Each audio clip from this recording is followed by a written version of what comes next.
ओम अज्ञानतिमिरान्धस्य ज्ञानाञ्जनशलाकया चक्षुरुन्मीलितं येन तस्मै श्रीगुरवे नमः। नमः ओं विष्णुपादाय कृष्णप्रेष्ठाय भूतले श्रीमते भक्तिवेदान्तस्वामिन्निति नामिने। नमस्ते सारस्वते देवे गौरवाणी प्रचारिणे निर्विशेष शून्यवादी पाश्चात्यदेशतारिणे। जय श्री कृष्ण चैतन्य प्रभु नित्यानंद श्री अद्वैत गदाधर श्रीवासादि गौर भक्तवृंद। हरे कृष्णा कृष्ण कृष्ण हरे हरे, हरे Ram Ram Ram Hare Hare. We are reading from the book The Path of Perfection by His Divine Grace, A.C. Bhaktivedanta Swami Srila Prabhupada. We are in chapter number 10.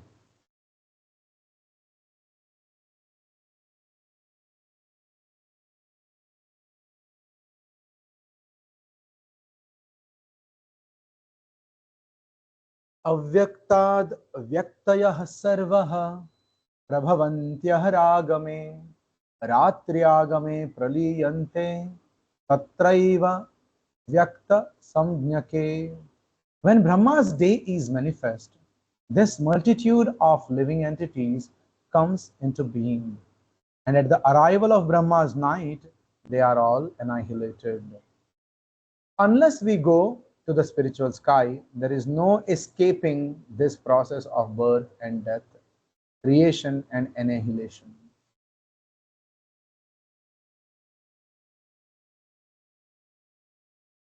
In this lifetime, if we are not able to go back to the spiritual world, then next birth is sure. Because Krishna says in Bhagavad Gita, in this material world, whoever is born, he has to die, and whoever is dead, he has to take birth again. So, unless we go to the spiritual world, we cannot put an end to this cycle of repetition of birth and death. So one can conquer death by planning, by being serious in the mission of the highest mission of human form of life, that is to go back to the spiritual world. When Brahma's days are finished, all these planetary systems are covered by water, and when Brahma rises again, creation takes place. The word ahar means in the daytime, which is 12 hours of Brahma's life.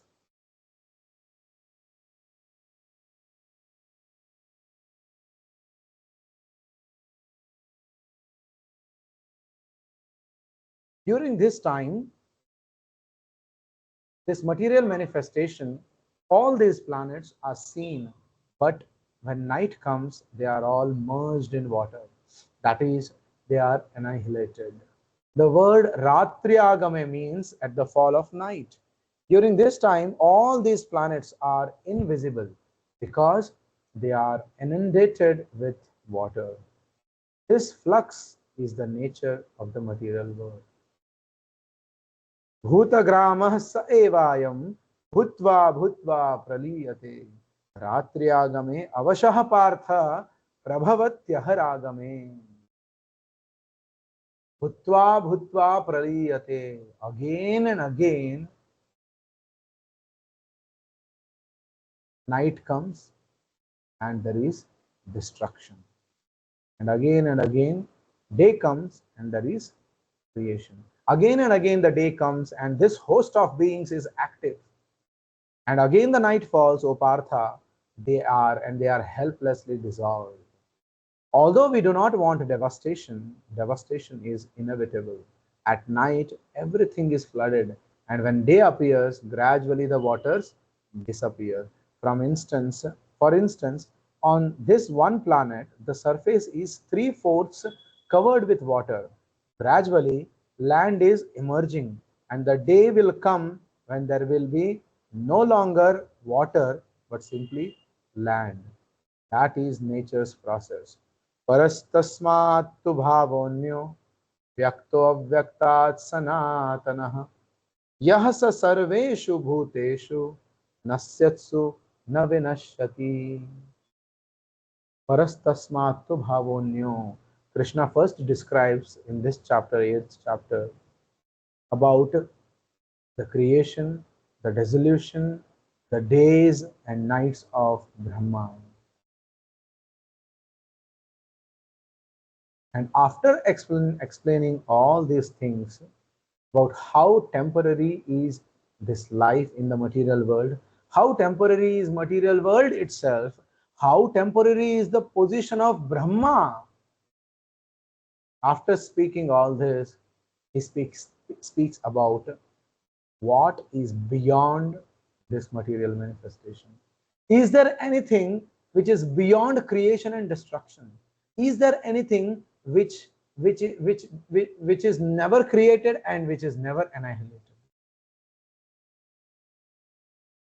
That is what Krishna speaks in this verse. Parastasmatu bhavo anyo. There is anya bhava. So this is material nature. Apart from this, there is parastasmatu. Beyond this material nature, there is anya bhava. There is another nature. Vyakto avyaktat sanatana, which is beyond manifested and unmanifested material nature. And that nature is sanatanaha. It is eternal.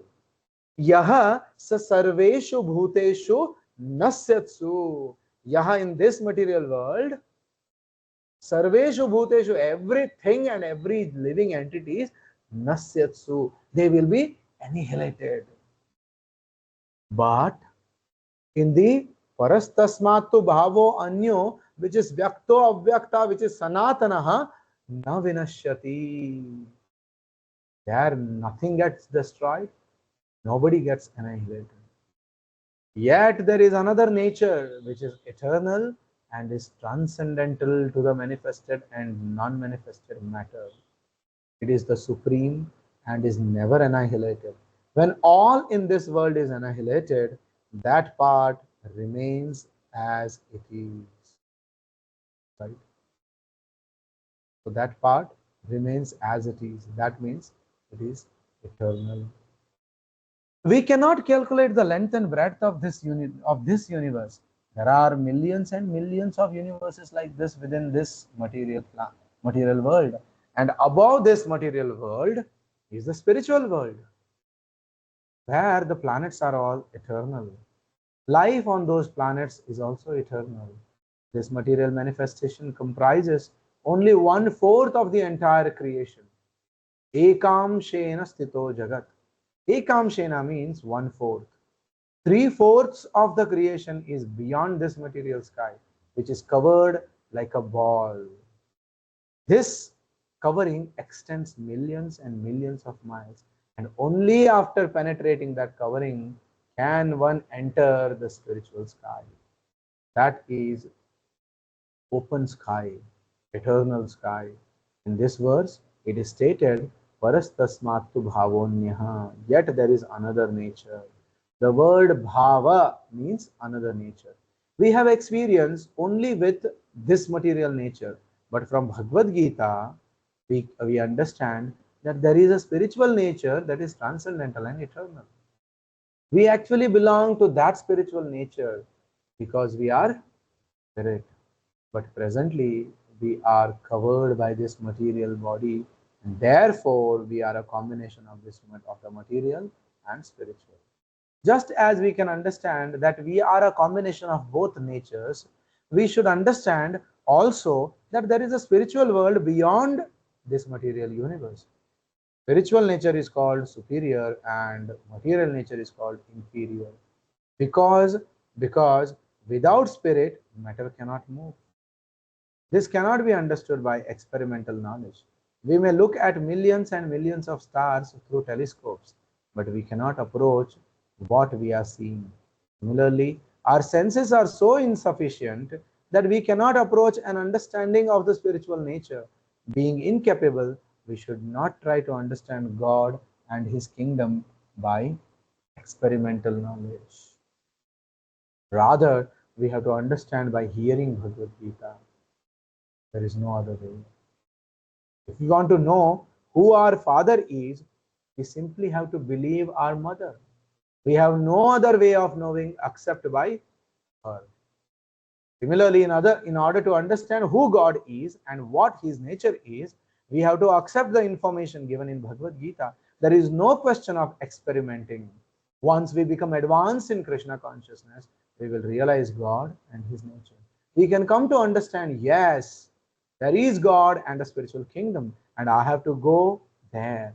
Indeed, I must prepare myself to go there. So to understand all these things, we cannot perceive these things by our material endeavor with our material senses which have a limited perception.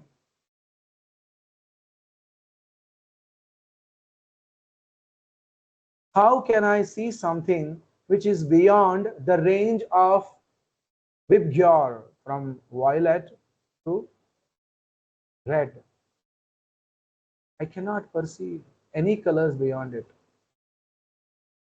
My perception is limited to the spectrum from violet to red. Ultra red, in infrared and ultraviolet, I cannot. No human can see the colors or the lights beyond red and beyond violet. That is why they call ultraviolet and infrared. We cannot. So that is our limitation. Similarly, all our senses are limited. Right?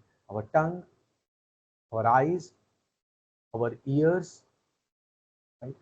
Every sense perception is limited. That is why there are many things we understand which are beyond our perception.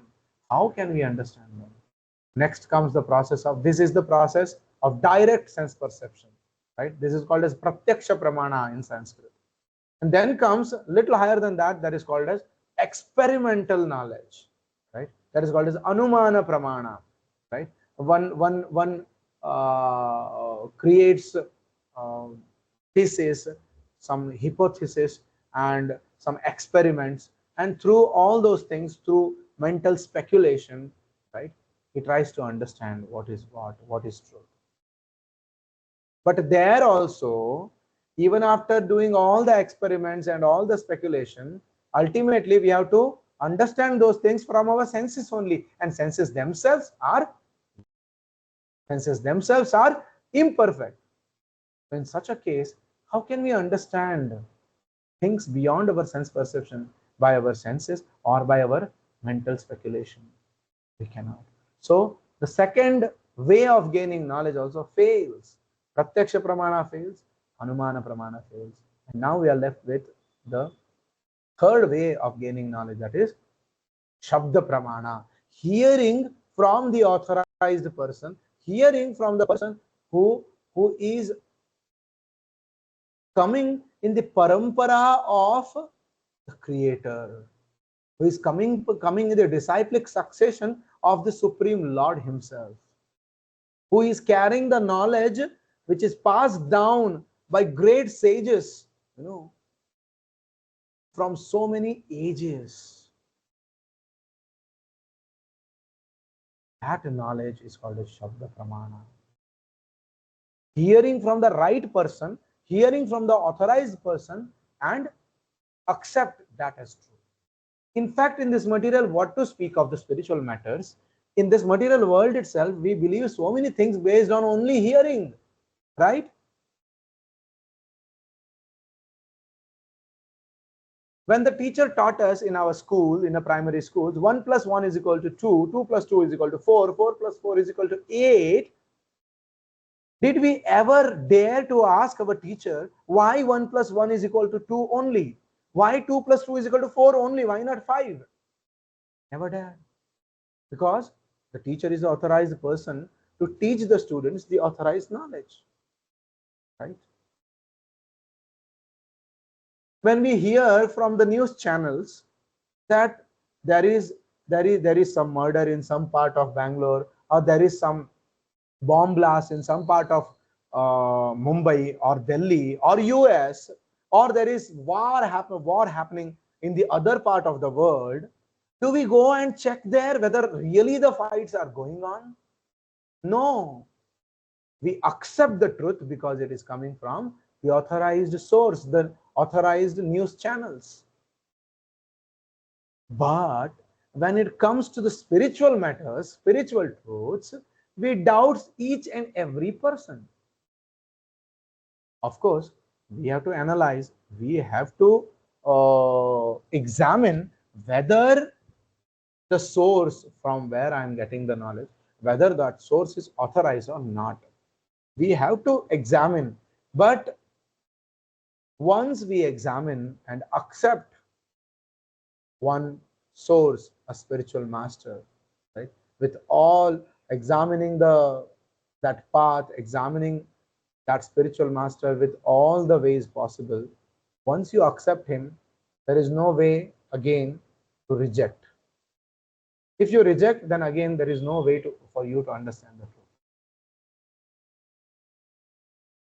Because if you, the very good example Srila Prabhupada gives, if you want to know who is your father, suppose you do not know who is your father, if you go and ask your mother, you can know who is your father. But if your mother, if you don't go to your mother, and if you start analyzing, if you start pratyaksha pramana, anumana pramana, by these ways, if you try to understand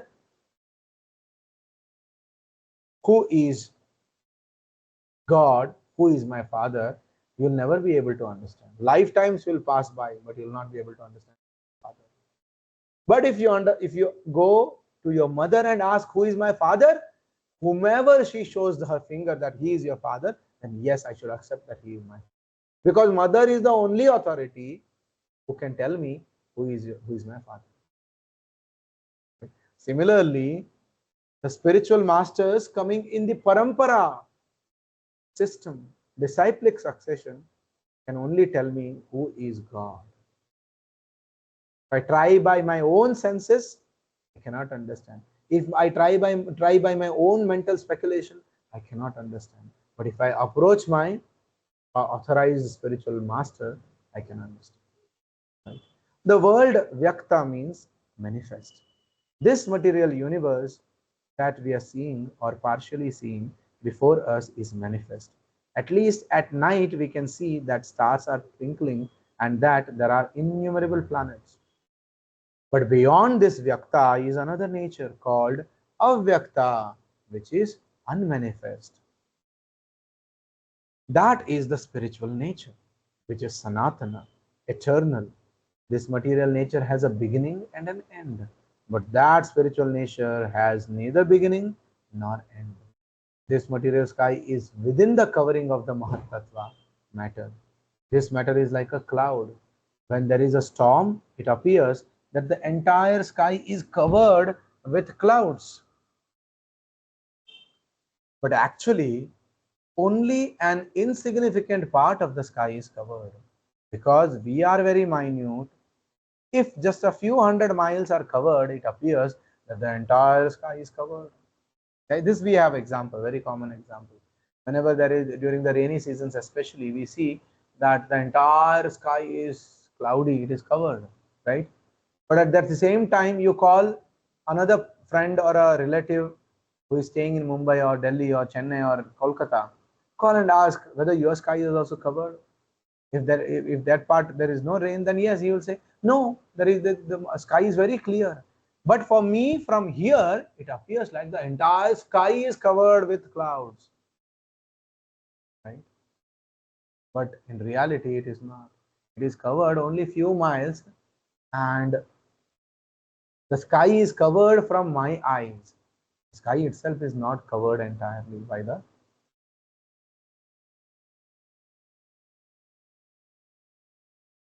So when there is storm, it appears that the entire sky is covered with clouds, but actually only an insignificant part of the sky is covered because we are very minute. If just a few hundred miles are covered, it appears that the entire sky is covered. As soon as a wind comes and blows the clouds away, we can see the sky once again like the clouds. This Mahatattva covering has a beginning and an end. Similarly, The material body, being a part of material nature, has a beginning and an end. The body is born, grows, stays for some time, leaves some byproducts, dwindles, and then vanishes. Whatever material manifestation we see undergoes these six basic, whatever exists within this material nature will ultimately be, whatever material manifestation we see undergoes these six basic transformations. Whatever exists within material nature will ultimately be vanquished. What are the six transformations? The body or any jiva or anything in this material world, any object, okay, it is born, it grows, it stays for some time, it leaves some byproducts, it dwindles, and finally vanishes, dies. So these are the six changes a body undergoes in this material world. Right? But herein, Krishna is telling us that beyond this vanishing,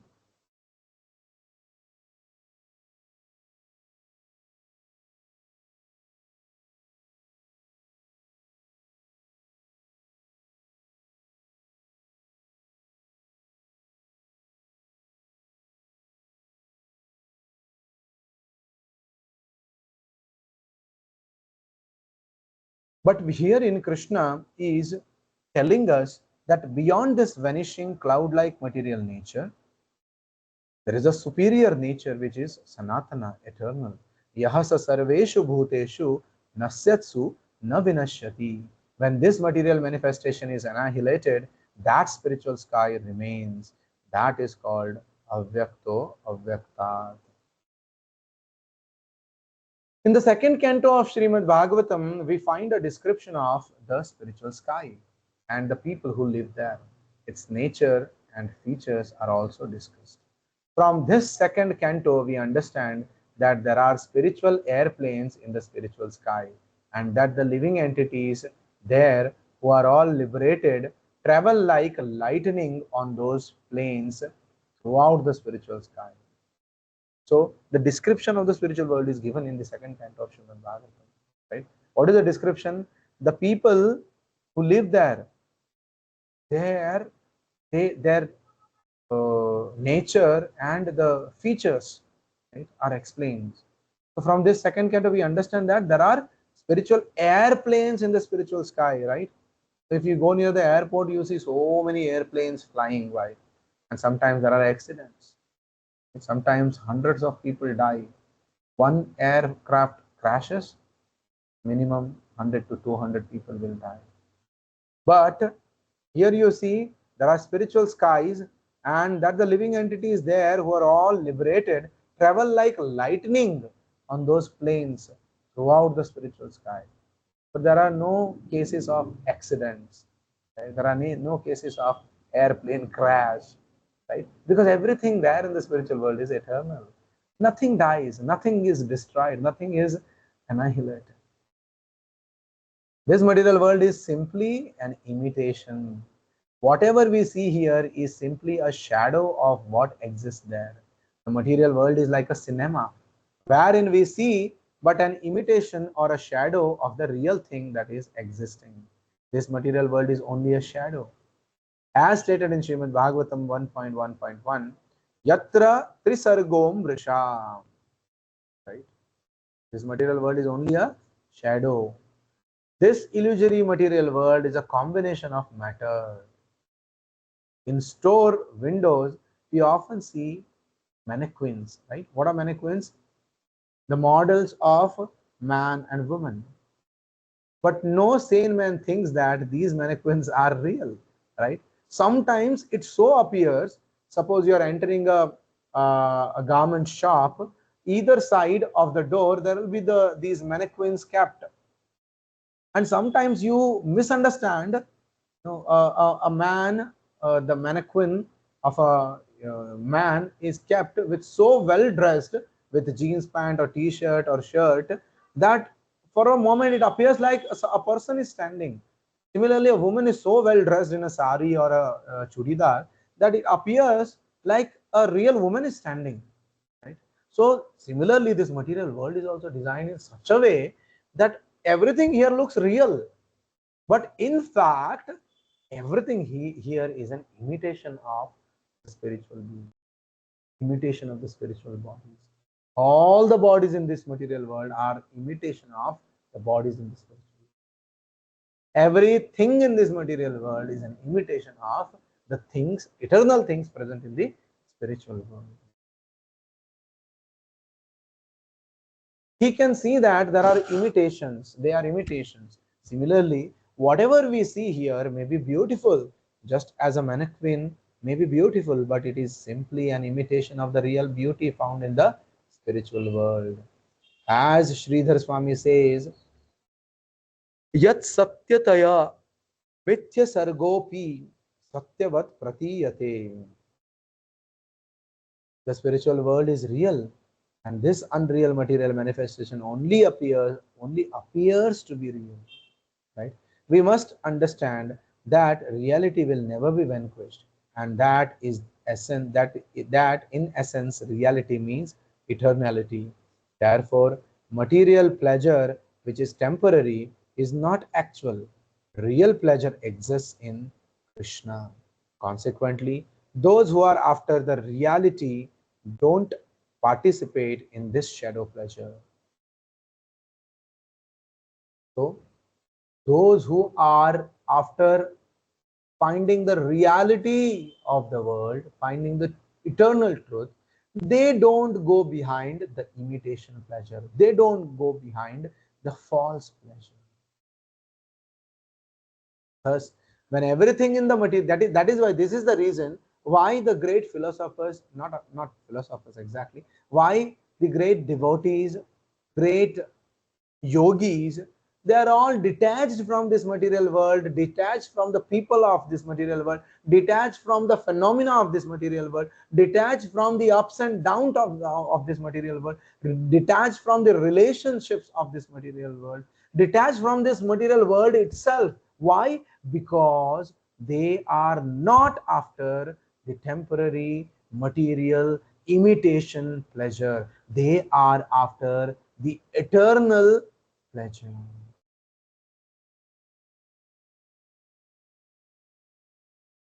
Ramante yogino anante satyanande chidatmani iti ramapade naso param brahma bhidhiyate. So yogis, they are ramante. If somebody asks you, what is there in ISKCON? Answer is, there is all kinds of enjoyment in ISKCON. Ramante, yogino, anante, the yogis are enjoying unlimited bliss, right? The enjoyment which the people of this material world find in eating all kinds of nonsense stuffs, killing other animals, drinking wine, having association with multiple partners, gambling, it's all temporary pleasure. The yogis, real yogis, they find highest pleasure. Where? Iti Rama Padenaso.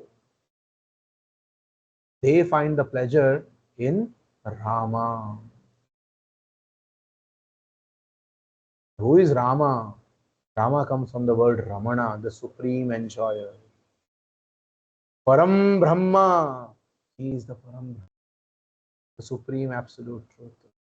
So when one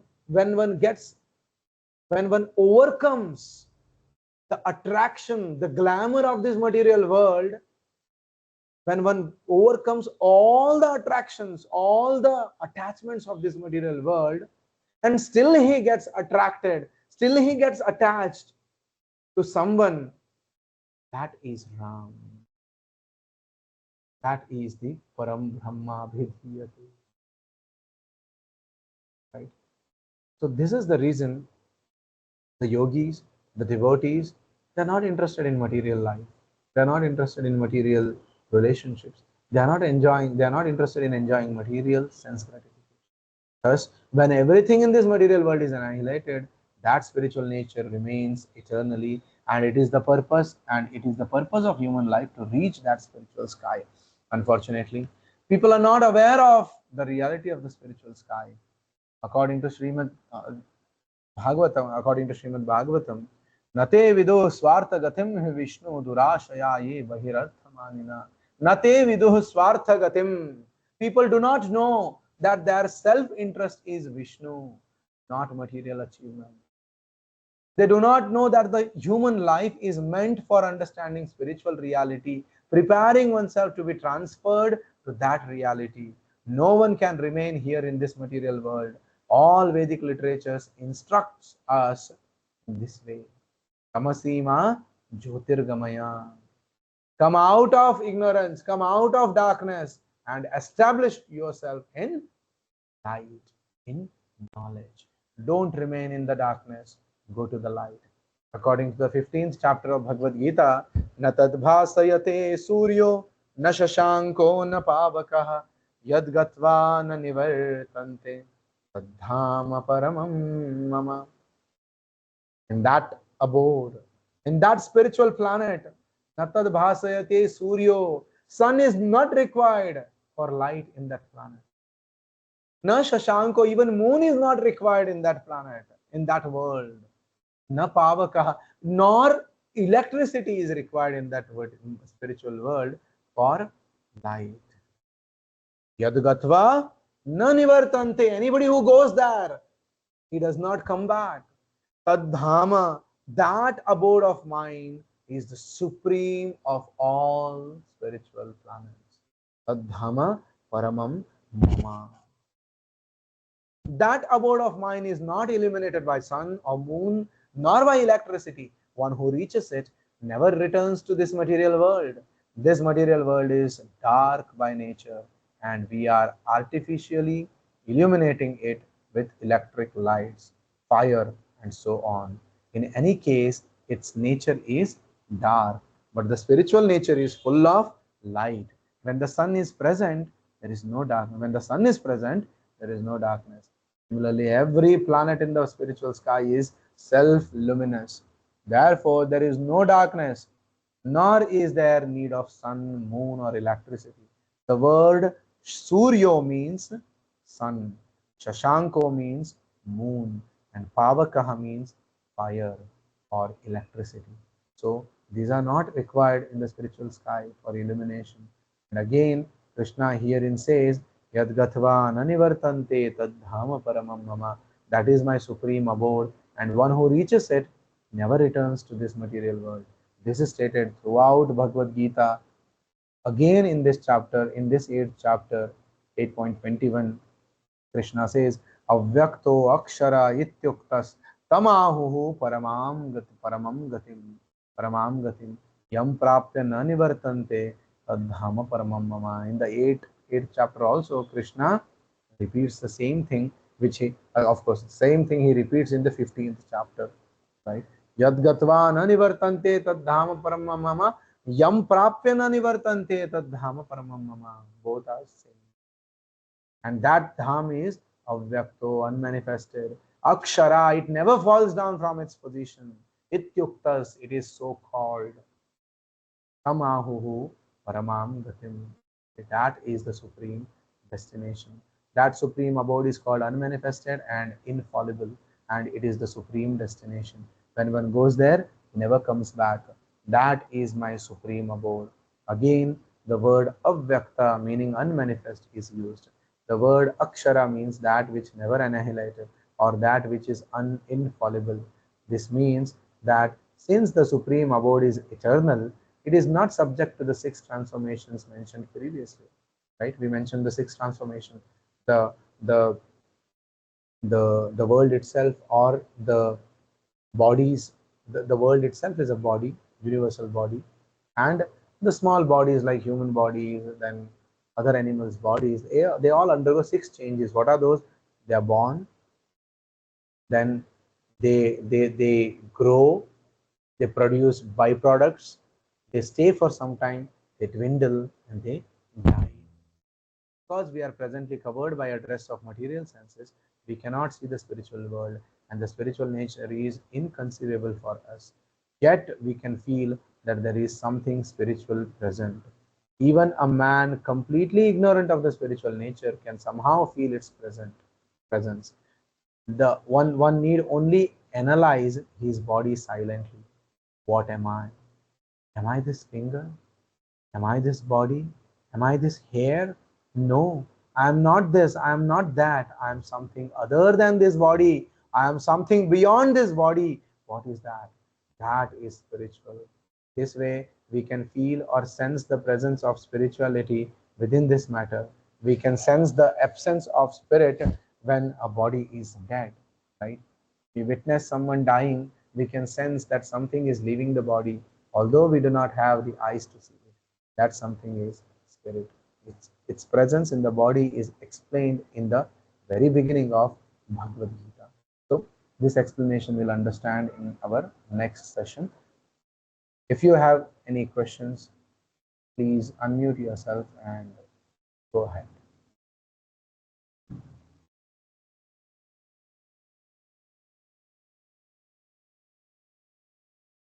Any questions or comments?